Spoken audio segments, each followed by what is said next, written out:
வணக்கம் அன்பு நண்பர்களே, வாங்க காணொளிக்குள்ளே போகலாம். இன்பமே சூழ்க, எல்லோரும் வாழ்க.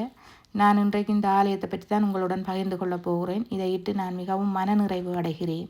இந்த ஆலயம், நான் அண்மையில் ஸ்ரீலங்காவுக்கு போயிருந்தேன்.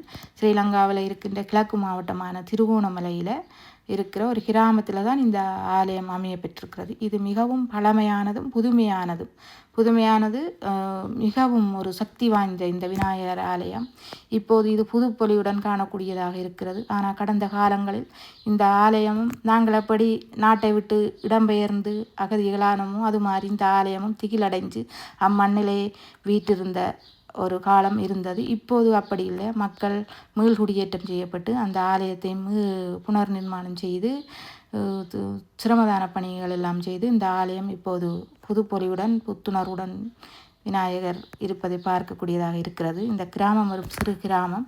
இங்கே நடந்த இனப்பிரச்சனை காரணமாக மக்கள் எல்லாம் வேறு வேறு நாடுகளிலும் ஊர்களிலும் தஞ்சம் புகுந்ததால் இங்கே யாரும் இல்லாத பொழுது அங்கே யானைகளும் காட்டு மிருகங்கள் தான் அந்த கிராமத்தை ஆட்சி செய்து கொண்டிருந்தது. ஆனால் இப்போது ஒரு சில மக்களை காணக்கூடியதாக இருக்கின்றது. இங்கு தான் எனது தந்தையாரின் பூர்வீகம். நாங்களும் அங்கே தான் பிறந்தோம். சிறு வயதில் எனது குடும்பம், சகோதரம், அம்மா, அப்பா அண்டு எல்லோருடனும் சந்தோஷமாக அந்த ஆலயத்தில் போயிருந்து வழிபட்ட ஞாபகங்கள் நம் மனதில் இன்றும் அழியாத நினைவுகளாக இருக்கின்றது.